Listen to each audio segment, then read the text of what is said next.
The writs for 6,375 local-level government elections were issued this morning to begin the formal election process for ward councillors throughout the country. The elections, delayed twice previously, seem to be on track, with Intergovernment Relations Minister Kevin Isufu signing the final writs to allow for the commencement of the LLG election process at 10 a.m. this morning. The national government had committed 100 million kina towards the LLG election exercise, with 30 million kina received. The Electoral Commissioner was confident government would fulfill their financial commitment prior to the commencement of polling to ensure successful elections throughout the country. I also call upon all governments, provincial governments,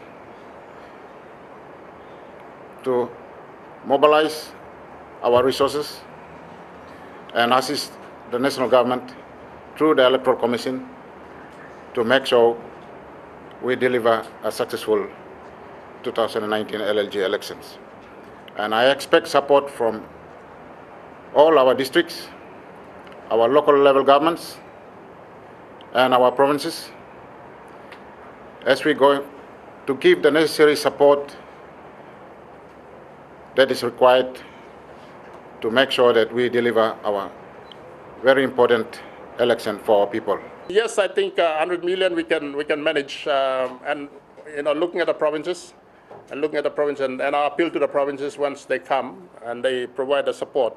It's for their province. And at the issuing of writs, Chief Electoral Commissioner Patilias Gamato again reiterated the confirmed dates for the elections, beginning with the start of nominations at 4 p.m. this afternoon.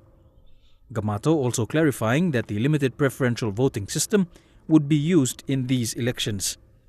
He also reiterated that the elections would only be for ward councillors, with the elected ward councillors to then appoint LLG presidents. This decision in line with a resolution by the National Executive Council in March 2018. So there will be no presidential election. There will be only one election for the ward members. The ward members will then elect the presidents in their respective legislative assemblies. The NEC decision of March 8, 2018 effectively disallowed the direct election of LLG presidents in the 2019 LLG election process, an issue that has been a point of contention. This issue came to the fore today through the Supreme Court. Soon after the writs were issued, the LLG elections faced its first hurdle. The Supreme Court ordered the temporary suspension of LLG elections.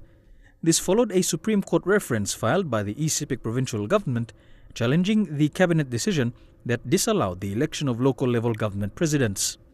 As per the NEC directive, LLG presidents would be appointed by ward members in an assembly. East Sepik Governor Alan Bird argued that the decision to report to a mere appointment and not election of LLG presidents is a direct interference of the National Executive Council on an electoral process in the third tier of government. This afternoon, newly appointed Attorney General Alfred Manasseh addressed the media, acknowledging the decision of the Supreme Court earlier in the day, which effectively halted the progress of the LLG elections until such time it dealt with the issues raised by aggrieved parties. According to Minister Manasseh, the state will be applying to have these stay orders set aside to allow LLG elections to proceed as planned for the benefit of the people.